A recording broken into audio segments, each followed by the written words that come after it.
నన్ను ఎవరైనా సరే ఒక ఫంక్షన్కి పిలుస్తున్నా, ముఖ్యంగా విద్యార్థులు ఉన్న చోటికి నన్ను రమ్మంటే చాలా ఆలోచిస్తాను. ఎందుకు ఆలోచిస్తానంటే వీళ్ళ మనసులో యక్ష ప్రశ్నలు ఉంటాయి. ఇచ్చి ఏం మాట్లాడతాడు, ఏం బిగుతాడు, ఏం చూస్తారనుకో, ఏం మాట్లాడదో చెప్పు మాకు. నేను అందుకనే సినిమా ఫంక్షన్స్లో కావచ్చు చాలా తక్కువ మాట్లాడడానికి ప్రయత్నం చేస్తాను. అది జీవితం మాట్లాడకుండా ఉండాలని ఎంత ప్రయత్నం చేసినా జీవితం నా లక్షల మంది జనం మధ్యలో పెట్టేసింది. విద్యార్థుల నుంచి పారిపోదాం, వాళ్ళు వేసే ప్రశ్నలకి, వాళ్ళు లేవనెత్తే సందేహాలకి, ప్రశ్నలకి మన దగ్గర సమాధానాలు ఉండవు.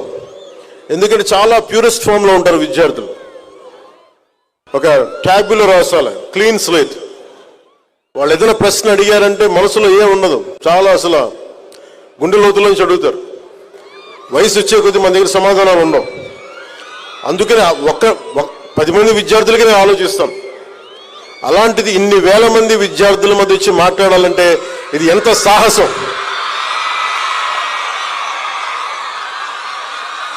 ఒక అరాచక ప్రభుత్వాన్ని ఎదుర్కోవడం కంటే కూడా చాలా సాహసం. నన్ను ఎవరైనా సరే ఒక ఫంక్షన్కి పిలుస్తున్నా, ముఖ్యంగా విద్యార్థులు ఉన్న చోటికి నన్ను రమ్మంటే చాలా ఆలోచిస్తాను.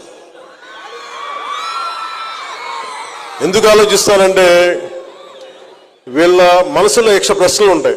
ఇచ్చి ఏం మాట్లాడతాడు, ఏం బిగుతాడు, ఏం చూస్తారనుకో, ఏం మాట్లాడదో చెప్పు మాకు. నేను అందుకనే సినిమా ఫంక్షన్స్లో కావచ్చు చాలా తక్కువ మాట్లాడడానికి ప్రయత్నం చేస్తాను. అది జీవితం మాట్లాడకుండా ఉండాలని ఎంత ప్రయత్నం చేసినా జీవితం నా లక్షల మంది జనం మధ్యలో పెట్టేసింది. విద్యార్థుల నుంచి పారిపోదాం, వాళ్ళు వేసే ప్రశ్నలకి, వాళ్ళు లేవనెత్తే సందేహాలకి, ప్రశ్నలకి మన దగ్గర సమాధానాలు ఉండవు. ఎందుకంటే చాలా ప్యూరెస్ట్ ఫామ్లో ఉంటారు విద్యార్థులు. ఒక ట్యాబ్లో రాసాలి, క్లీన్ స్లేట్. వాళ్ళు ఏదైనా ప్రశ్న అడిగారంటే మనసులో ఏం ఉండదు, చాలా అసలు గుండె లోతులోంచి అడుగుతారు.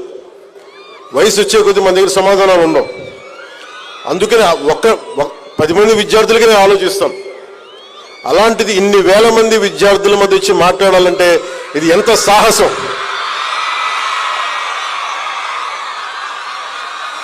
ఒక అరాచక ప్రభుత్వాన్ని ఎదుర్కోవడం కంటే కూడా చాలా సాహసం.